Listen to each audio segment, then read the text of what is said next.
Hi, ನಾನು ನಿಮ್ಮ ವಿಜಯ. ನೀವು ನೋಡ್ತಿದ್ದೀರಾ ವಿಜಯ ಲಾಕ್ಸ್ ಬಿದ್ರ. ನಾನಿವತ್ತು ಬಾಂಬೆ ಬಸಳೆದ್ದು ದೋಸೆ ಮಾಡುವ ಅಂತ ಇದ್ದೇನೆ. ಬಾಂಬೆ ಬಸಳೆ ನೋಡಿದ್ದೀರಾ? ನೋಡಲಿಲ್ಲ ಅಂದರೆ ತೋರಿಸ್ತೇನೆ. ಬಾಂಬೆ ಬಸಳೆದ್ದು ದೋಸೆ ಮಾಡ್ತೇನೆ. ಅದಕ್ಕೆ ಏನೆಲ್ಲ ಬೇಕು ಅಂತ ತೋರಿಸ್ತೇನೆ. ನಾನು ಮಾಡುವ ಅಡುಗೆ ನಿಮಗೆ ಇಷ್ಟ ಆದಲ್ಲಿ ನೀವು ಲೈಕ್ ಮಾಡಿ, ಶೇರ್ ಮಾಡಿ, ಕಮೆಂಟ್ ಮಾಡಿ. ಯಾರು ವಿಜಯ ಲಾಕ್ಸ್ಗೆ ಸಬ್ಸ್ಕ್ರೈಬ್ ಮಾಡಲಿಲ್ಲ ಅವರು ಸಬ್ಸ್ಕ್ರೈಬ್ ಮಾಡಿ. ಹಾಗೆ ಈಗ ಮಾಡುವಂಥ ವಿಧಾನವನ್ನು ತೋರಿಸಿಕೊಡ್ತೇನೆ ನೋಡಿ. ಇದು ಬಾಂಬೆ ಬಸಳೆ ಅಂತ. ಇದು ಆರೋಗ್ಯಕ್ಕೆ ತುಂಬ ಒಳ್ಳೆಯದು. ಇದು ಸ್ವಲ್ಪ ಹುಳಿ ಅಂಶ ಇರ್ತದೆ ಇದರಲ್ಲಿ. ಇದು ನೋಡಿ, ಒಂದು ಸ್ವಲ್ಪ ಮೆದು ಗಿಡ. ಇದು ಭಾರಿ ಒಳ್ಳೆಯದು, ಆರೋಗ್ಯಕ್ಕೆಲ್ಲ ತುಂಬ ಚೆನ್ನಾಗಿರುತ್ತೆ. ಇದನ್ನು ನಾವು ಇದರಲ್ಲಿ ಒಂದು ದೋಸೆ ಮಾಡ್ಕೊಳ್ಳೋಣ ಅಂತ ಅಂದಾಜು ಮಾಡಿದ್ದೇನೆ. ಇದು ಈ ಸೊಪ್ಪನ್ನೆಲ್ಲ ತೆಗೆದು ನಾವು ಚೆನ್ನಾಗಿ ತೊಳೆದು ಮತ್ತು ಅದನ್ನು ಕಟ್ ಮಾಡಿಕೊಳ್ಬೇಕು. ಕಟ್ ಮಾಡೋದು ಹೇಗೆ, ಕಟ್ ಮಾಡಿದ್ದನ್ನ ನಿಮಗೆ ತೋರಿಸ್ತೇನೆ. ಕಟ್ ಮಾಡಿ ಒಂದು ಇದನ್ನು ನಿಮಗೆ ಒಂದು ಗಿಡ ಸಿಕ್ಕಿದರೆ ಇದನ್ನು ಒಂದು ಸಣ್ಣದೊಂದು ತುಂಡು, ಒಂದು ಪೀಸ್, ಒಂದು ಸಣ್ಣ ಇಷ್ಟು ದೊಡ್ಡ ಪೀಸನ್ನು ತೆಗೆದು ನೀವು ನಟ್ಟರೂ ಅದಾಗುತ್ತೆ. ಚಟ್ಟಿಯಲ್ಲಿ ಕೂಡ ನಡ್ಬೋದು. ಹಾಗೆ ಎಲ್ಲಿ ನೀರು ಬೀಳ್ತದೆ ಅಲ್ಲಿ ನಟ್ರೂ ಆಗುತ್ತೆ, ತುಂಬ ಚೆನ್ನಾಗಿ ಬರುತ್ತೆ. ಇದು ಒಂದು ಕುಟ್ಟಣಿ.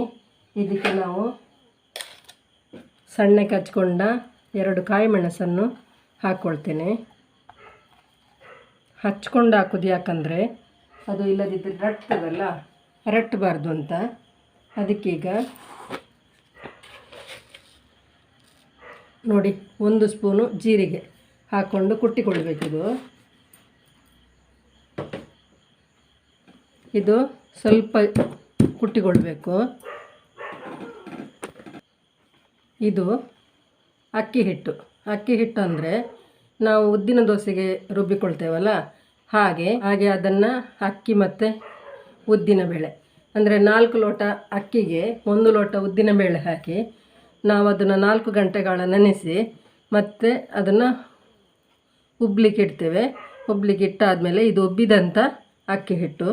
ಅದನ್ನು ಯಾಕೆ ತೋರಿಸಲಿಲ್ಲ ಅಂದರೆ ಪ್ರತಿ ಸಲನೂ ತೋರಿಸೋದು ಒಂದೇ ಥರ ಅಲ್ವಾ, ಅದಕ್ಕೋಸ್ಕರ ತೋರಿಸಲಿಲ್ಲ. ನೋಡಿ, ಈ ರೀತಿ ಬಂದಿದೆ ಹಿಟ್ಟು. ಇದಕ್ಕೆ ನಾವು ಬಾಂಬೆ ಬಸಳೆದು ದೋಸೆ ಮಾಡಿಕೊಳ್ಳಿಕ್ಕೆ ಈಗ ನಾವು ಕುಟ್ಟಿಕೊಂಡಂಥ ತರಿಯಾದಂಥ ಮಸಾಲೆಗಳನ್ನು ಇದಕ್ಕೆ ಸೇರಿಸ್ಕೊಳ್ತೇನೆ.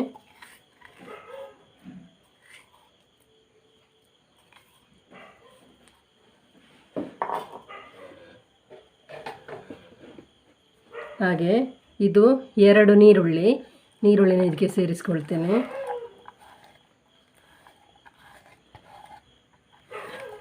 ಹಾಗೆ ಇದು ಬಾಂಬೆ ಬಸಳೆ, ಸಣ್ಣಕ್ಕೆ ಕಟ್ ಮಾಡಿಕೊಂಡಂಥ ಬಾಂಬೆ ಬಸಳೆ, ಇದನ್ನು ಕೂಡ ಸೇರಿಸ್ಕೊಳ್ತೇನೆ.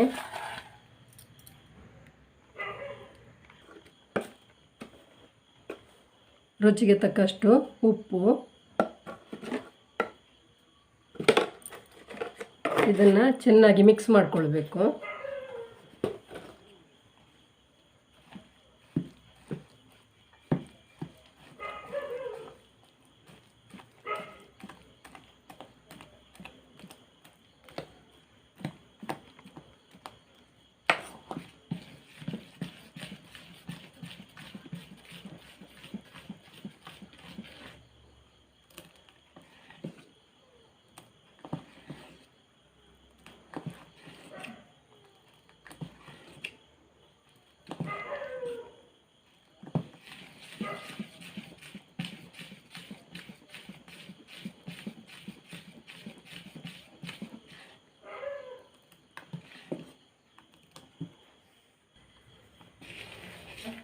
ಹಿಟ್ಟನ್ನು ಹಾಕ್ಕೊಳ್ಳೋಣ.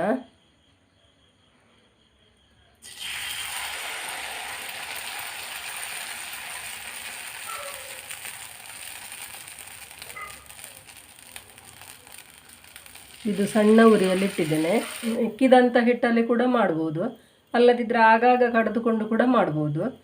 ಮಿಕ್ಕಿದಂಥ ಹಿಟ್ಟಲ್ಲಿ ನೀವೇನಾದರೂ ಮಾಡೋದಾದರೆ ಸ್ವಲ್ಪ ಸಕ್ಕರೆ ಸೇರಿಸ್ಕೊಳ್ಳಿ. ಇಲ್ಲದ್ರೆ ಬೆಳಿಗ್ಗೆ ಆಗಾಗ ನಾವು ಇದು ರಾತ್ರಿ ಕಡಿದಿಟ್ಟು ಬೆಳಿಗ್ಗೆ ಮಾಡುವಂಥದ್ದು, ಅಲ್ಲ ಬೆಳಿಗ್ಗೆ ಕಡಿದಿಟ್ಟು ಸಂಜೆ ಮಾಡುವಂಥದ್ದು, ಅದಕ್ಕೆಲ್ಲ ಸಕ್ಕರೆ ಬೇಕಾಗುವುದಿಲ್ಲ. ಆದರೂ ನಿಮಗೆ ಟೇಸ್ಟಿಗೆ ಬೇಕು ಅಂತ ಇದ್ದರೆ ಸ್ವಲ್ಪ ಸಕ್ಕರೆ ಸೇರಿಸ್ಕೊಳ್ಬೋದು. ಈಗ ನೋಡಿ ಇಷ್ಟಾದರೆ ಸಾಕು. ಈಗ ಮಚ್ಚೆ ಹಾಕ್ಕೊಳ್ಳೋಣ. ಹೀಗೆ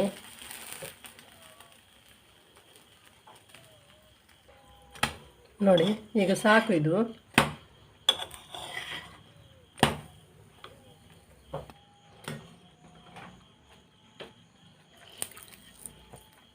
ಎಣ್ಣೆ ಸ್ವಲ್ಪ ಜಾಸ್ತಿ ಹಾಕಿದ್ರೂ ಚೆಂದ ಆಗ್ತದೆ. ಒಂದೇ ಸೌಟ್ ಹಾಕ್ಕೊಳ್ತೇನೆ, ಒಂದೊಂದೇ ಸೌಟ್ ಹಾಕಿ ಮಾಡ್ಕೊಳ್ತೇನೆ. ಎಲ್ಲದನ್ನ ಹೀಗೆ ಮಾಡ್ಕೊಳ್ತೇನೆ. ಈಗ ನೋಡಿ ಎಲ್ಲ ಮಾಡಿ ಆಯಿತು, ಆಫ್ ಮಾಡ್ಕೊಳ್ತೇನೆ. ನೋಡಿದ್ರಲ್ಲ ಬಾಂಬೆ ಬಸಳೆ ದೋಸೆ ತುಂಬ ಚೆನ್ನಾಗಿ ಬಂದಿದೆ. ನೋಡಿ ಅದರ ಬಸಳೆ ಎಲ್ಲ ನೋಡಿ ನೋಡಿ, ಇದು ಸಾರೇ ಬೇಕಾಗಿಲ್ಲ ಇದಕ್ಕೆ, ಅಷ್ಟು ಚೆನ್ನಾಗಿ ಬಂದಿದೆ. ಹಾಗೆ ಕಾಯಿ ಚಟ್ನಿಯಲ್ಲಿ ಜೊತೆಯಲ್ಲಿ ಎಲ್ಲ ತುಂಬ ಚೆನ್ನಾಗಿರುತ್ತೆ.